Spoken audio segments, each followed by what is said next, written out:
आइए आज मैं आपको सनातन धर्म के कटु सत्य के बारे में बताता हूँ। थोड़ा कड़वा है लेकिन सच है। सबसे पहले तो सनातन धर्म का नाश करने वाले सनातन के ही लोग हैं। सनातन के ही लोग अपने भगवान का मजाक उड़ाते हैं, अपने भगवान के बारे में अपशब्द कहते हैं, उसके बाद दूसरों को कहने का हक मिल जाता है। फिर हम कहते हैं कि सनातन धर्म का अपमान हो रहा है।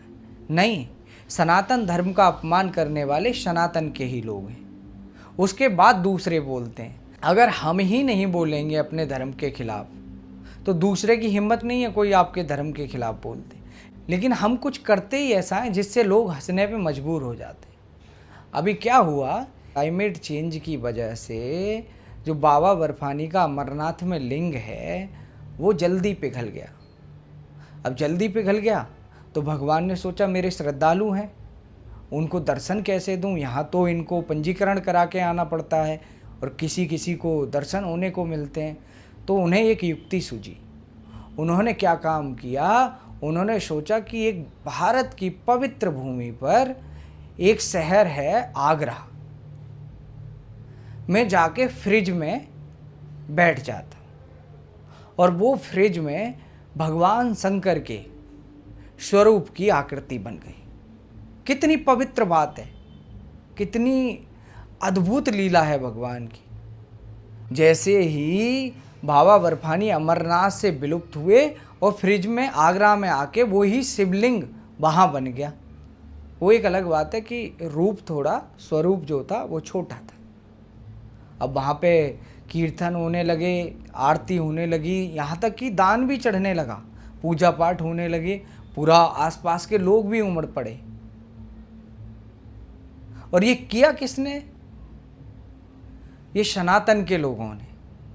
अब लोग उस पे हंस रहे हैं, हंसने जैसी बात है। अब मैं आपको बता दूं कि सनातन का नाश करने वाले सनातन के ही लोग हैं। अब मैं थोड़ा सा आपको पीछे की तरफ लेके चलता हूं, जिस समय कोई धर्म नहीं हुआ करता था सनातन के अलावा। तो चलिए सबसे पहले मैं आपको सनातन धर्म के बारे में समझाता हूं कि सनातन धर्म है क्या। दुनिया में सबसे पहले एक धर्म हुआ करता था, उसका नाम था सनातन धर्म, और जो युगों युगों से चला आ रहा है। उसके बाद करीब 1200 से 1000 ईसा पूर्व में क्या हुआ, इज़राइल के शहर में एक मूसा नाम के व्यक्ति ने जन्म लिया और उसने उसी समय पर एक यहूदी धर्म की स्थापना की। यानी अब दुनिया में दो धर्म हो गए, यहूदी और सनातन धर्म तो पहले से ही था। यहूदियों ने अपना प्रमुख ग्रंथ बनाया तोराह। उसके बाद उसी समय एक जोरस्टर नाम के व्यक्ति का जन्म हुआ ईरान में। उसने और एक नए धर्म की स्थापना की जिसका नाम था पारसी धर्म। और इनका जो प्रमुख ग्रंथ है वो है अवेस्ता। यानी अब दुनिया में 3 धर्म हो गए, सनातन, यहूदी और पारसी। अब थोड़ा सा और नीचे की तरफ आते हैं। 599 से 529 ईसा पूर्वी के आसपास भगवान ऋषभदेव ने जैन धर्म की स्थापना की। तब तो वो उतना प्रमुख धर्म नहीं था, लेकिन जैसे ही इसकी कमान, प्रचार प्रसार का दायित्व तो भगवान महावीर ने संभाला, उसके बाद जैन धर्म काफ़ी प्रचलित हुआ, काफ़ी लोगों ने इस धर्म को अपनाया। इसीलिए जो आखिरी और 24वें तीर्थंकर हैं भगवान महावीर हैं जैन धर्म के। और इनका जो प्रमुख ग्रंथ है वो है आगम।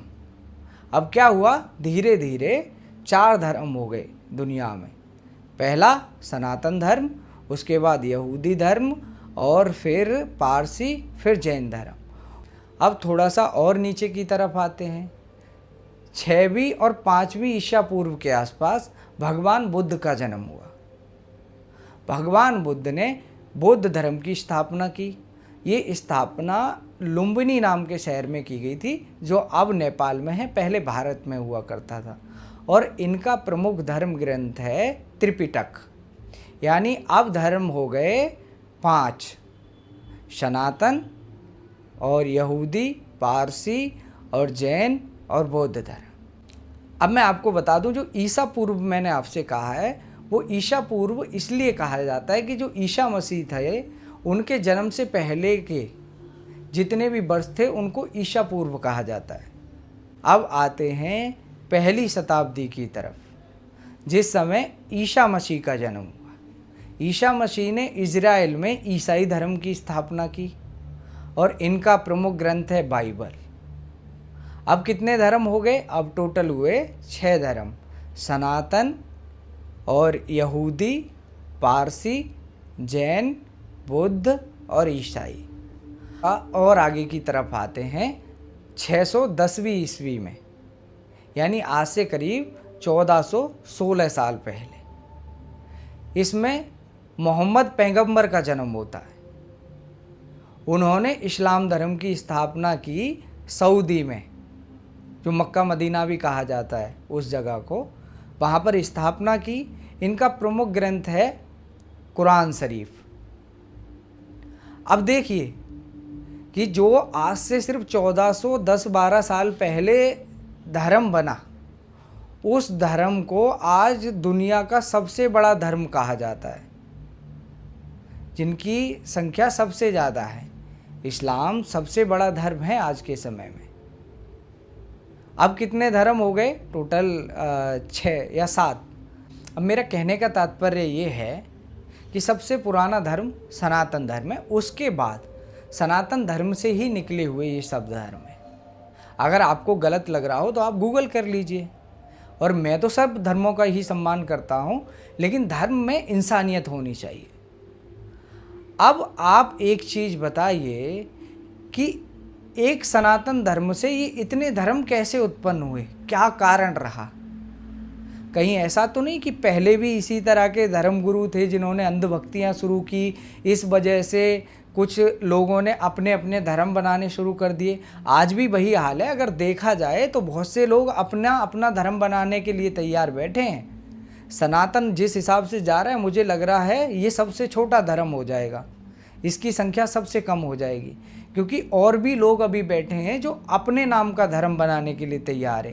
क्योंकि सनातन धर्म में इतना वो भ्रामिक कर दिया है ना इंसान को, कि ऐसी विचित्र विचित्र बातें करेंगे जिनका कोई न सर है न पैर है।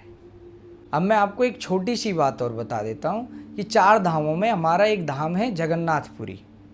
जगन्नाथपुरी में जो भगवान जगन्नाथ और बलभद्र और सुभद्रा देवी की मूर्तियाँ हैं, उनको स्वयं भगवान विश्वकर्मा ने बनाया था और उनकी प्राण प्रतिष्ठा स्वयं ब्रह्मदेव करके गए थे। उनमें भी क्या पाखंड कर देते हैं लोग जाके कि जो सिंपल से डॉक्टर हैं ना, वो उन मूर्तियों का चेकअप करते हैं जा जाके, और न्यूज़ में हेडलाइन बनती है, क्या भगवान जगन्नाथ को गर्मी लग रही थी? क्या भगवान जगन्नाथ का स्वास्थ्य सही नहीं है?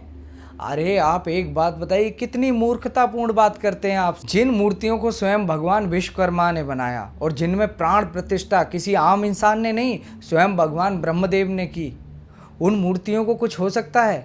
उनके दर्शन करने से तो मनुष्य के पता नहीं कितने जन्मों के पाप नष्ट हो जाते हैं। आप उनका चेकअप कर रहे हो?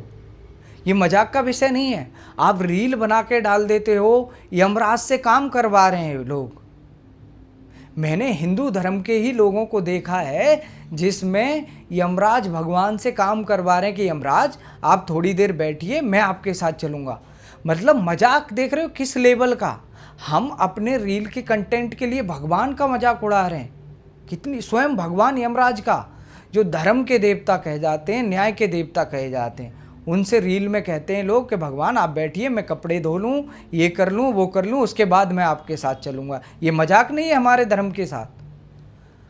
अब मेरा कहने का तात्पर्य ये है कि ये मजाक बनने का कारण स्वयं आम जनता भी है, धर्म गुरु के साथ साथ आम जनता भी है। अब सबसे महत्वपूर्ण बात मैं आपको बताता हूँ कि जो यहूदी धर्म है उसका प्रमुख ग्रंथ है तोराह, और जो यहूदी धर्म के लोग होते हैं वो अपने बच्चों को तोराह पढ़ने के लिए प्रेरित करते हैं। वहीं आते हैं हम अब पारसी धर्म की तरफ। पारसी धर्म का जो प्रमुख ग्रंथ है वो है अवेस्ता। पारसी धर्म के लोग भी अवेस्ता पढ़ने के लिए अपने बच्चों को प्रेरित करते हैं। उसके बाद आ जाते हैं हम जैन धर्म की तरफ। जैन धर्म का जो प्रमुख ग्रंथ है वो है आगम। आगम को पढ़ने के लिए जैन धर्म के व्यक्ति अपने बच्चों को प्रेरित करते हैं। अब आते हैं बौद्ध धर्म की तरफ। बौद्ध धर्म में जो प्रमुख ग्रंथ है वो है त्रिपिटक। अब त्रिपिटक पढ़ने के लिए बौद्ध धर्म के लोग अपने बच्चों को प्रेरित करते हैं। उसके बाद आते हैं हम ईसाई धर्म की तरफ। ईसाई धर्म के लोग भी अपने प्रमुख ग्रंथ बाइबल को पढ़ने के लिए अपने बच्चों को प्रेरित करते हैं। अब आते हैं इस्लाम धर्म की तरफ। इस्लाम धर्म के लोग प्रेरित ही नहीं करते अपने बच्चों को कुरान पढ़ने के लिए, वो बचपन में सबसे पहले अपने बच्चों को कुरान शरीफ ही पढ़वाते हैं। अब आते हैं हम सिख धर्म की तरफ। सिख धर्म का प्रमुख ग्रंथ है गुरु ग्रंथ साहिब। सिख धर्म के लोग भी अपने बच्चों को प्रेरित करते हैं कि आप गुरु ग्रंथ साहिब पढ़ो और भगवान जो नानक देव हैं उनके मार्ग पर चलने की कोशिश करो या चलो। अब आ जाते हैं हमारे सनातन धर्म की तरफ। हमारे सनातन धर्म के जो प्रमुख ग्रंथ हैं उनमें वेद हैं, उपनिषद हैं, शास्त्र हैं और श्रीमद् भागवत गीता है। अब वेद तो हैं बहुत बड़े, उनको पढ़ना तो एक आम आदमी नहीं पढ़ पाता। पढ़ना चाहे तो पढ़ सकता है और बहुत अच्छी चीज़ है वेद पढ़ना। मैंने भी कोशिश करके ईश्वर कृपा से पढ़े हैं, बड़ा अच्छा लगता है पढ़ के। अब सबसे विचित्र बात देखिए हमारे सनातन धर्म की तरफ कि गीता पढ़ना तो बहुत दूर, पढ़ने के लिए प्रेरित नहीं करते। पता है क्या कहते हैं अपने बच्चों से कि अगर घर में श्रीमद् भागवत गीता रखी हुई होती है तो घर में लड़ाई झगड़े होते हैं। मतलब कितनी विचित्र और कितनी शर्मनाक बात है हमारे लिए कि भगवान के उपदेश को, स्वयं भगवान श्री कृष्ण के उपदेश को, ये गीता को हमारे धर्म के अधिकतर लोग ये कहते हैं कि अगर घर में श्रीमद् भागवत गीता रखी हुई हो तो घर में लड़ाई होती है। पढ़ने के लिए तो ये क्या ही प्रेरित करेंगे अपने बच्चों को। इसीलिए इनके बच्चे अंधभक्ति में घुस जाते हैं। उनको पता ही नहीं धर्म क्या है, बस एक ने जैसा शुरू किया वैसा ही ताल पीटना शुरू कर देते हैं। यही कारण है कि सनातन धर्म की दुर्दशा हो रही है। मेरी आप सभी से हाथ जोड़ के यही विनती है कि आप श्रीमद् भागवत गीता पढ़िए। आप वेद नहीं पढ़ सकते, सब वेदों का सार श्रीमद् भागवत गीता में है। आप भागवत गीता पढ़िए, आप बहुत सारी चीज़ों को जान पाएंगे, धर्म के बारे में जान पाएंगे और थोड़ा बहुत भगवान के बारे में भी जान पाएंगे। आप अंधभक्ति से बहुत दूर रहेंगे। श्रीमद् भागवत गीता अगर आप पढ़ते हैं तो मैं गारंटी के साथ कहता हूँ कि आपके जीवन के बहुत सारे दुख नष्ट हो जाएंगे। श्रीमद् भागवत गीता लड़ाई नहीं करवाती घर में रखी हुई, और आप कह रहे हैं कि घर में रखी हुई श्रीमद् भागवत गीता लड़ाई करवाती है। ये सनातन धर्म का दुर्भाग्य नहीं है कि आप सनातनी होके हमारे प्रमुख ग्रंथ के लिए ऐसा कह रहे हैं। तो आप सभी श्रीमद् भागवत गीता पढ़िए, ये आपके लिए बहुत अच्छी और बहुत फ़ायदेमंद रहेगी। आप अंधभक्ति से दूर हो जाएंगे। नहीं तो कहीं कोई गाय चल रही होगी, परिक्रमा से कर रही होगी किसी कारणवश, आप वहीं जाके नतमस्तक होंगे, वहीं पूजा करने लगेंगे। कहीं फ्रिज में कोई भगवान की लिंग जैसी प्रतिमा दिखाई दे दी तो आप 100 किलोमीटर 500 किलोमीटर चल के वहाँ चले जाएंगे। इसलिए मैं आपसे कहता हूँ कि आप श्रीमद् भागवत गीता पढ़िए, ज़्यादा नहीं तो एक श्लोक दिन में ज़रूर पढ़ें श्रीमद् भागवत गीता का। अब इससे ज़्यादा मैं आपसे कुछ कह नहीं सकता, क्योंकि ना मैं इतना बड़ा धर्मगुरु हूँ और ना ही मैं इतना बड़ा ज्ञानी हूँ। बस मैं आपसे इतना ही कह सकता हूँ कि मेरे जीवन में बड़ा आनंद आया है श्रीमद् भागवत गीता पढ़ने के पश्चात, इसीलिए मैं आपसे कह सकता हूँ।